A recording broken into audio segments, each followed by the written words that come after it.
Hi, I'm Jackie, and I'm here with Phil Jimenez to talk about Wonder Woman and his journey in the comics industry.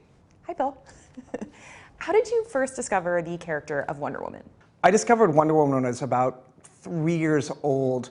The first time I actually saw her was on the Brady Kids cartoon. There was a cartoon, yes, that about the Brady Bunch children and their various adventures. I think it was on for a season or two. And two of their guest stars in different episodes were Superman and Wonder Woman. So the first time I actually ever saw Wonder Woman ever was on the Brady Kids with, Greg and Marcia. And I don't have much of a memory of that, but what really struck me was how much I loved this character, this sort of over-the-top, star-spangled creature that was on the show. Do you think that Wonder Woman has played a role in culture sort of beyond the comics? Like, has she influenced pop culture, and in what ways do you feel like she has? One of the interesting things to me about Wonder Woman is what she speaks about. Unlike Superman or Batman, again, who tend to be sort of alpha and or beta male fantasies of a certain kind, Wonder Woman at her core speaks about two or three things. One is sex, and one is war, and then one is the sort of intersection of both. I had the most interesting conversation with a young woman who was talking about the warrior imagery of Wonder Woman, which has never really appealed to me in the same way that the kind of flashier, more drag queen identity of Wonder Woman has.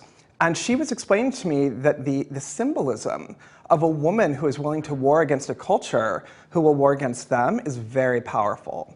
And I had never really thought about it that way, but I loved that she was owning it, and she was saying, no, I'm okay with that. You might not be, but you don't have to be. These characters can speak to us in any number of ways. And so you can have your sort of flashy disco version that you can play in a gay bar. I want someone who represents to me a force to be reckoned with, and someone who's going to change a culture that doesn't see me as equal. It is interesting to read Wonder Woman as sort of inherently political. I actually argue that Wonder Woman is an inherently political character for two or three reasons. One, the time of her creation. She was created in the 1940s and created as a sort of political force. She spoke about certain things, ranging from anti-Nazism, pro-American ideals, to this sort of proto-feminist idea that women can not only do what men can, but sometimes they can do it better, which trying to imagine that in 1941 still blows my mind. And then, of course, you have a female character, which, unfortunately, like it or not, is inherently political. Wonder Woman bears the burden, more than Superman or Batman ever will, of succeeding primarily because she's a woman. So what is your favorite Wonder Woman story that you didn't work on? One story that I will always remember is, it was a very small story. It was about 10 pages. And Wonder Woman was going to the reading of a will of her friend. And I'm getting touched by it right now.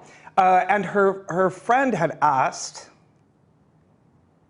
that Wonder Woman spread her ashes on Paradise Island, Wonder Woman's immortal home. And Wonder Woman was confused by the request because she thought it was so strange that her friend would even think that it would be a problem. And I thought that was actually really beautiful. And it's so funny because it's not a big fight against Ares. It's not her latest match against the cheetah. It's a story about, well, of course I would do that for you because you're my friend. Yeah. And I think that's actually very beautiful.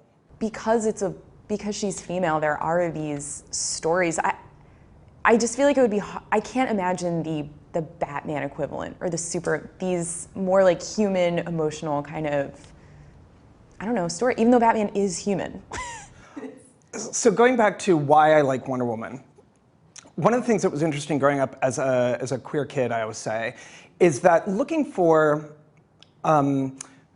fantasy figures that I could relate to was actually very, very difficult. And the reason a character like Wonder Woman or even the Bionic Woman appealed to me, particularly in the mid-'70s, is that most male characters were alpha male characters. Highly limited in what they were able to convey emotionally, always strong, always powerful, rarely emotionally vulnerable in any way, even among their friends. And in Wonder Woman and in the Bionic Woman and characters similar, I found characters that had a width and breadth of emotional range that I had no experience with male characters.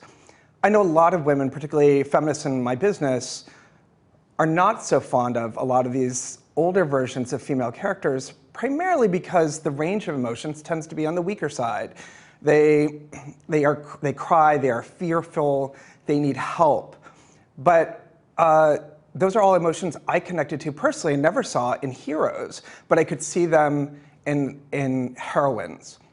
So one of the reasons Wonder Woman has always appealed to me is that more than most characters, she's been allowed this amazing gamut of emotional experience, and one that seems the most human to me. And I think primarily she's allowed that because she's a female character, because she's a woman. Thank you so much for being here, Phil. It was great to talk to you about Wonder Woman and hear what's next for you.